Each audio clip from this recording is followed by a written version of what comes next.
Mr. Principal of this esteemed Institute of Management, professors and researchers, and dear students, first of all, thank you very much for inviting me.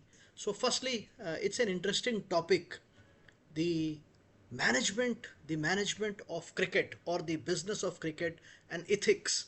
So, in the very topic itself, you have accepted that cricket is not just a sport.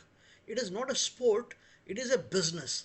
So if anything is a business and it is an organized business, if you see the value of various teams in IPL from a mere 50 crores, and all of you know 1 crores, no, all of you know what is a crore. Fine, fantastic. So 1 crore rupee, Indian rupee. So if you want to convert it to Sri Lankan rupee, just multiply by 3.4, 3.5. Huh? So crores is your currency as well. Okay, all of you know crores. So when we say the value of this X team was 200 crore, today that the value of that team is 10,000 crore.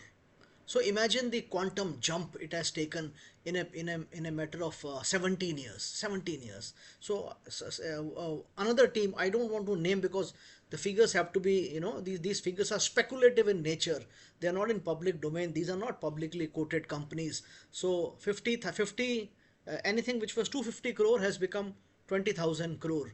You see the kind of endorsements which are coming to the player. So every cricket player who's playing, he carries with him as he enters the field to bat or to bowl not less than 18 endorsement on the front side of his cap, on the side of his caps, and on the face of his bat, on the back of his bat, on his jersey, on his trouser, and what have you.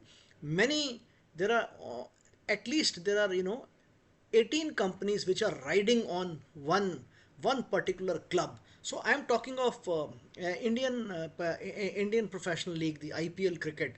Then there is Pakistan Professional League. There is Big Bash and in the UK. Then of course there is the English League. There is a Kiwi League, New Zealand League, South Africa.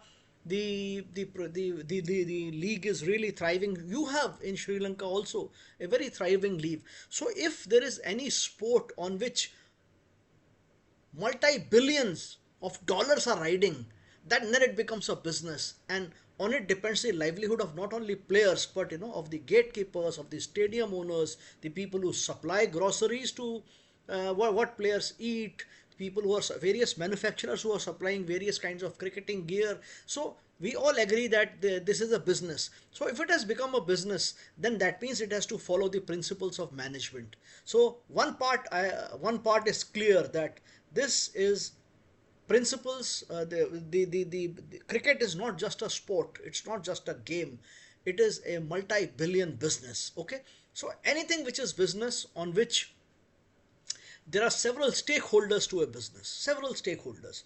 When I say stakeholders, I don't just mean to say the owners of the clubs, or the various cricketing boards like BCCI, the richest of them all, or the Australian Cricket Board, or the New Zealand Cricket Board.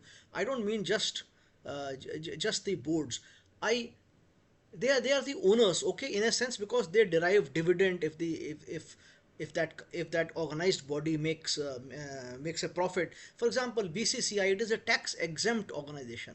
It is not subject to income tax. It is not for profit, but the huge profit it makes, it spends on developing cricket in in small districts, in small towns, at the village level, by looking after the players who have supported the game. Not some of them may not have been lucky to play at the top level.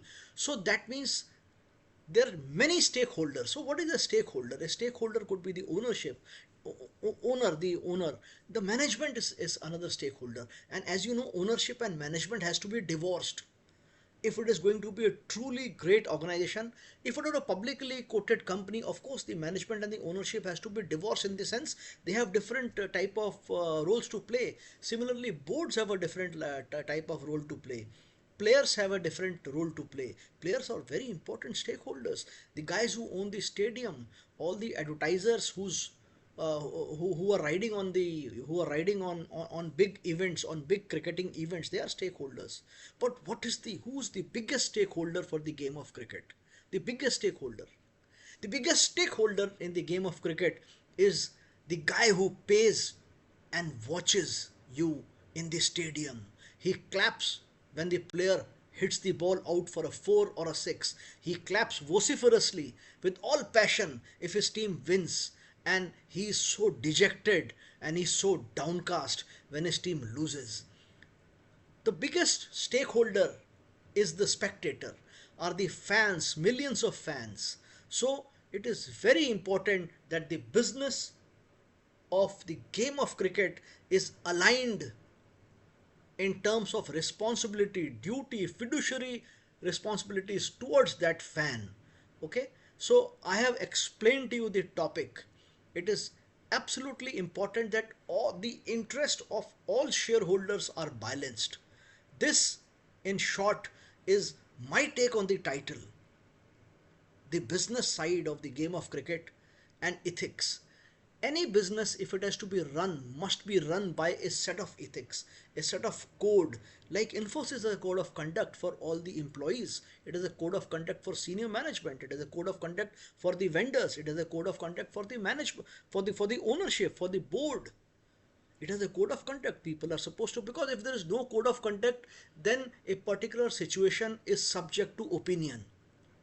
Should I do this? In my view, we should do.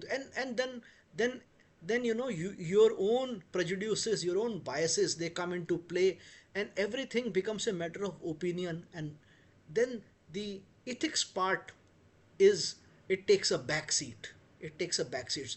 That is why a regimented, strict code is required in the game of cricket at all levels. With this, I declare this roundtable open. Thank you very much.